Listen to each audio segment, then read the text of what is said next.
Hi everyone, welcome to Silva's Cooking. I've been making this pumpkin cake for over 2 decades now. It's as requested by my family members as my candied sweet potatoes. So stick around and I'll show you what I do to make it better than all other recipes. I start by sifting the dry ingredients into this bowl right here. And I add 2 cups of all-purpose flour, 2 teaspoons of baking powder, 1 teaspoon of baking soda, 1 teaspoon of salt, 2 teaspoons of ground cinnamon, and half a teaspoon of ground allspice. But you may also use ground ginger, ground cloves, or ground nutmeg. And just sift it all. Now I'm going to mix it all up a little bit and reserve. To a large bowl, I add 4 eggs, 1 cup of canola oil, 1 2/3 cups of white granulated sugar, and a 15-ounce can of pureed pumpkin, not pumpkin pie filling, and beat it all on medium speed. Now I'm going to add the dry ingredients to the wet ingredients, a little at a time. I'll do 1/3 for now.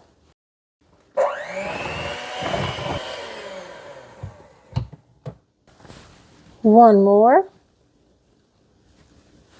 And mix for another minute or so. And the last portion.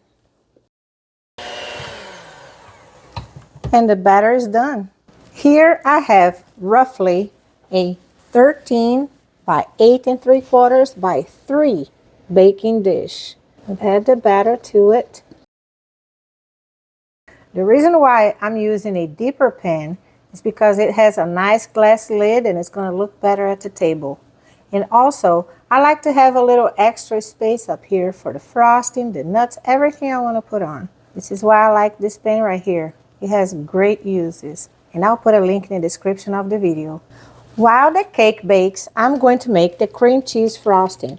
Beat 1 8-ounce package of cream cheese at room temperature with half a cup of salted butter or 1 stick of butter until light and fluffy, about 2 minutes.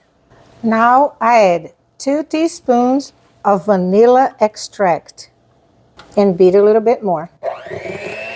Now add half a teaspoon of ground cinnamon and beat again. I sifted 3/4 of a pound of powdered sugar into this bowl, and I'm going to slowly add it to the cream cheese mixture. Probably 1/4 at a time. And mix it on low. Add a little bit more.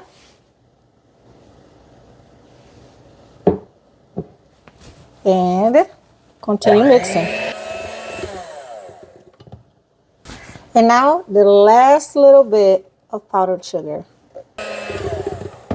As you mix this, don't forget to scrape the sides of the bowl as you go. And it's done.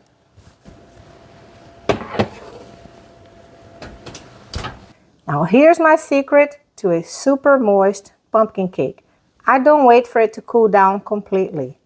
I transfer the cake to a wire rack to cool for about 5 minutes. While my cake cools a little bit, I'm going to add 1 cup of walnuts to my little gadget and crush it. If you don't have a little gadget like this, you can put the nuts in a Ziploc bag and hit it with a meat tenderizer. The cake has been cooling for 5 minutes. So I'm going to put a whole bunch of holes on it with a butter knife. Now is the perfect time to add the frosting. While the cake is still a little warm, the frosting is going to get into the warm cake, and it's going to make that layer of cake between the cake itself and the frosting a little moist. And it's just going to add a little more flavor in a better texture when you bite into it. See how it starts absorbing a little? I love the deep pan. See, you don't have to worry about the frosting going over. You can cover the pan and not worry about the frosting hitting the bottom of the lid of the pan. And now it's time to add the crushed walnuts. This is super delicious and it's really easy to make. It doesn't stay in the oven for too long. There you go. 1 cup of nuts is just enough. This is what I like about this lasagna pan. It has a cover, which is another Pyrex that you may invert like this and bake anything you want in it. But I use it more as a lid than anything else. Cover and let it sit. And it'll be great when it's time to serve because this layer right here of cake will be extra moist because of the trick I just showed you. Look at the beautiful layers already. And it's going to look great at the table too. Pumpkin cake is so beautiful. I love it. Delicious and moist.